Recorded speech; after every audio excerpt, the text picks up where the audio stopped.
Alright, more fun last night. We were over in Casco. Report of coyotes getting in the chickens, and as we're setting up or walking out to our setup, there was two coyotes out there. One was kind of moving away up and down the rows of untossed hay that was needed to be baled, and the other one was at the opposite end of the field.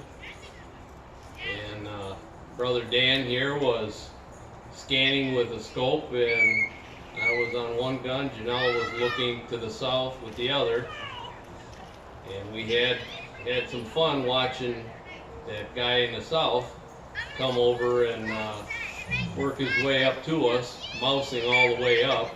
Yeah, he was just a pup. I kind of knew by his body language. Nothing I put on. He'd look and he'd maybe come 15 or 20 yards, and then no, just nothing. It's not the interest that you get with an adult. So I told Dad, like, it's a little one. I'm like, we're just gonna have to kind of wait it out here and wait for our shot. And Patience. 20 minutes. It was cool to see him though. See him in his element there, mousing, hopping the windrows, and when he finally come across. And he presented himself a nice broadside at about 120. 120, you said, yeah. And that was it. We shot with 223. Dad hit him a little bit further back, but it put him down pretty good. It was a little bit. You can see him flop a little bit in the video. Ended up being a 15-pound male. Little pup, man's teeth were like little razor blades. So we did all that. Got back. I dropped these two guys off here, and I ended up having to borrow Brian's scanner from my uncle who was out of town, and he wanted to go out with us, but didn't want to have a gun. He didn't buy a license, so we're by the book. So I was running Brian's scanner back. Well, I just so happened to take quite possibly one of the longest roundabout ways home that I could. Been getting a lot of reports. I probably had 5 or 6 reports this week of people seeing coyotes, hearing them at night, seeing them in the daylight. So I went way out and around, and ended up pretty much where I ended up getting this one was only about a mile behind where Brian lives, and he had told me last weekend he heard them, and then it was either Monday or Tuesday the landowner called and said he'd heard them the night before. And driving by there, just slow roll with the scanner. I have permission on both sides of the road, and here this thing is right up. I mean, their barn, their little garage barn sits pretty close to their house, and he wasn't 10, 12 yards from behind their barn when I first saw him. So kind of pulled the truck into their driveway, parked only about halfway up the drive, just acted nice and calm, and didn't slam any doors, didn't make a bunch of noise, didn't move real fast. And it definitely knew I was there. It kind of went on an angle away when I first opened up the door and checked them again with the scanner. And I kind of got a couple of my things together and started uncasing my gun and getting the bullets out. It takes a hot minute getting all that stuff out. And I looked up, and he had actually moved closer. He was right by, there's a telephone pole right on the right-hand side of their driveway. He had come around the corner of the barn and actually come more towards me in the driveway. So by the time I got all my stuff together, he had kind of moved behind a little bit of a hay equipment, and I couldn't take the shot. It wasn't quite what I wanted.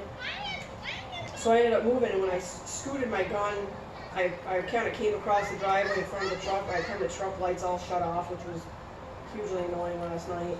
I got up kind of by the telephone pole, and he didn't like that, and it was buggering out pretty good. I ended up having to bark it to a stop, and my shot ended up being 130 yards.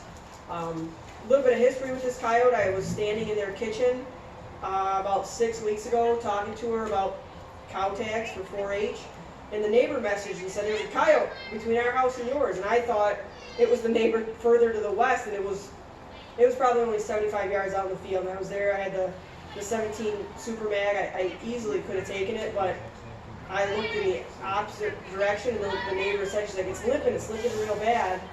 Well, I ended up the one I shot last night. As soon as I saw it, I knew it was the same coyote, limping ended up having, I think it was his front right paw, just a nubbin, but it looked almost like it was from birth. It wasn't deformed and weird, and where the nubbin is, it was actually like pad material. So, shot that one right out their window. They got called and they didn't hear a thing, which is crazy to me. Ended up driving another quarter mile down the road, and on the south side of the road there's an old school and property. There are 2 more standing on the hill right there. So I think I know where I'm going to be here coming up this weekend. There's a couple more hanging around there. But any night you can get 2 and 2 stands on a Wednesday night, you know. You can't complain. Uncle Dan got to see one, which was cool. He's been out with us a couple times and never got to see one, so that was cool having him there. And Dad laid one down, waited for a standing still shot, and we're waiting on a little upgrade from his gun, but it'll happen. So anyway, that's it. Adios from Predator Solutions.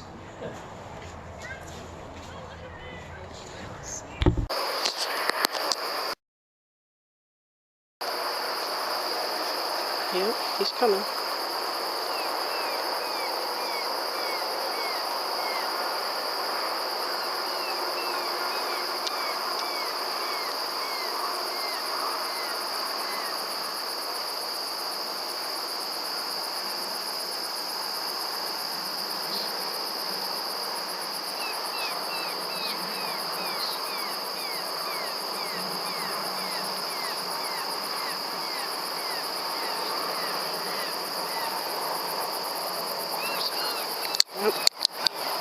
Yep. Take it easy. He's coming up wind is what he's doing.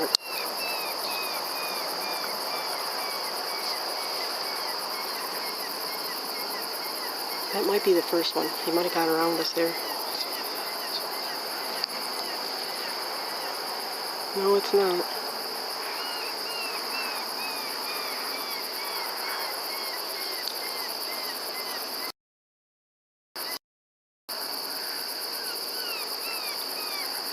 Going away.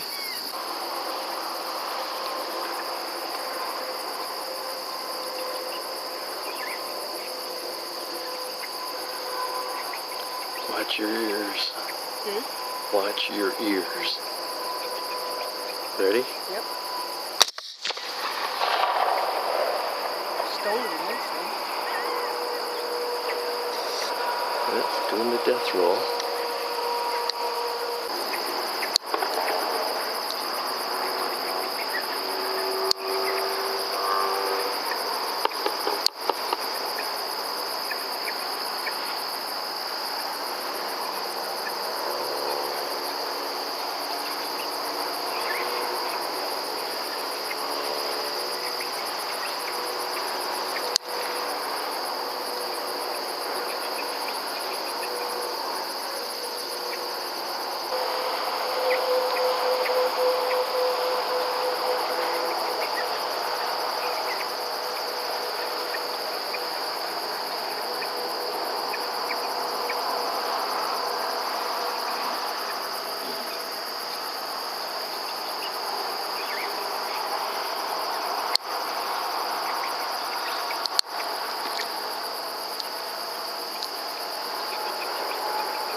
Say if you get a good clear body shot, holding still, take it.